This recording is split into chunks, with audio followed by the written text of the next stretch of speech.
Hello everyone, मैं हूं आपका दोस्त सत्यम नायक और हम पढ़ रहे हैं कक्षा 8वीं की गणित। कक्षा 8वीं गणित में हम पढ़ेंगे आज 10वां प्रश्न प्रश्नावली 1.1 का 10वां प्रश्न। आइए पढ़ते हैं हम। देखिए इसमें क्या लिखा है 10वें प्रश्न के पहले में कि ऐसी परिमेय संख्या जिसका कोई व्युत्क्रम नहीं है। आपको लिखना है कि ऐसी कोई परिमेय संख्या बताइए जिसका कोई व्युत्क्रम नहीं है। तो देखते हैं कि एक ऐसी परिमेय संख्या जिसका कोई व्युत्क्रम नहीं है, वो है जीरो। जीरो एक ऐसी परिमेय संख्या है जिसका कोई व्युत्क्रम नहीं है। देखिए व्युत्क्रम निकाल के देखते हैं कैसे होता है।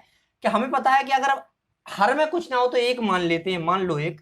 अगर हम इसको गुणात्मक प्रतिलोम निकालें या फिर इसका व्युत्क्रम निकालें तो क्या करेंगे, हर को हम अंश में ले जाएंगे और अंश को हर में ले जाएंगे। अगर हम इसको डिवाइड करेंगे तो ये क्या आता, अनंत आता, मतलब हम इसको गणना नहीं कर सकते। तो इसका मतलब यही है कि आपका जीरो एक ऐसी परिमेय संख्या है जिसका कोई व्युत्क्रम नहीं है। ठीक है, अगर हम देखते हैं दूसरे क्वेश्चन को, इसमें क्या है कि परिमेय संख्या जो अपने व्युत्क्रम के समान है, ऐसी परिमेय संख्या लिखना है जो अपने व्युत्क्रम के समान है। पिछले क्लासों में आपने देखा होगा, क्वेश्चनों में मैंने बताया है कि -1 और 1 ऐसी परिमेय संख्या है जिनका कोई व्युत्क्रम, मतलब वो खुद के व्युत्क्रम के समान है। ठीक है, जिनका कोई दूसरा व्युत्क्रम नहीं है, वो खुद के व्युत्क्रम के समान ही है। कैसे, अगर हम बात करें 1 और -1 की, 1 और -1, इसका आंसर क्या है, 1 और -1, इसका आंसर 0, इसका है 1 और -1। ठीक है, क्या है, 1 और -1। अब ये क्यों है वो देखिए आप। अगर हम 1 का व्युत्क्रम निकालते हैं तो हमें 1 के बटे में 1 लिखना पड़ेगा, अंश बटे हर में बनाना पड़ेगा परिमेय संख्या। तो हमने क्या किया, जो हर में है वो अंश में ले लिया व्युत्क्रम के लिए, और जो अंश में वो हर में ले जाएंगे तो क्या बन गया, 1/1। तो अगर इसका डिवाइड करेंगे तो 1 ही आएगा आंसर इसका। मतलब जो हमारी पहली संख्या 1 ही थी वही हमें व्युत्क्रम में मिल गई, मतलब 1 का व्युत्क्रम 1 ही है। अब -1 करके देखते हैं -1 का।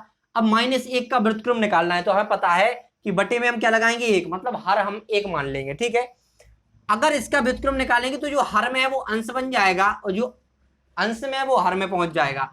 अब -1 हर में है तो हमने बताया था उसको क्या करते, अंश में ले जाते। आपने 6वीं 7वीं पढ़ा होगा, तो इसको अंश में ले जाएंगे, -1 यहां लगा देंगे। अब इसका डिवाइड करेंगे तो क्या आएगा, -1 ही आएगा। -1 का व्युत्क्रम -1 आएगा और 1 का व्युत्क्रम 1 आएगा। मतलब 1 और -1 दो ऐसी संख्याएं जिनका व्युत्क्रम वो खुद ही होती है, स्वयं होती है, उनका व्युत्क्रम खुद के ही समान होता है।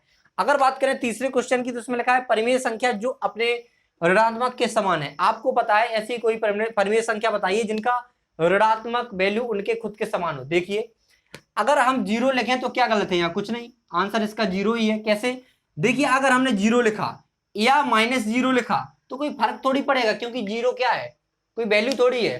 ठीक है, एक परिमेय संख्या है, लेकिन अगर इसमें माइनस लगा देंगे और यहां पर 0 लिख देंगे, ए प्लस का ए माइनस का क्या फर्क पड़ेगा, कोई फर्क नहीं पड़ेगा। तो इसका आंसर क्या होगा, परिमेय संख्या जो अपने ऋणात्मक के समान है, मतलब माइनस लगा दो या फिर केवल 0 लिख दो, तो आपका आंसर क्या आएगा, 0 ही आएगा। इसका क्या है, समान ही रहेगा वो। ठीक है, तो इसका आंसर क्या है, 0। तो आशा करते हैं ये तीनों आपको फर्स्ट, सेकंड और थर्ड तीनों आपको समझ में आए होंगे। आप स्क्रीनशॉट ले सकते हैं। तो एक क्लास हम इसी यहीं पे फिनिश करते हैं, मिलते हैं नेक्स्ट क्लास में अगले क्वेश्चन के साथ। Thanks for watching.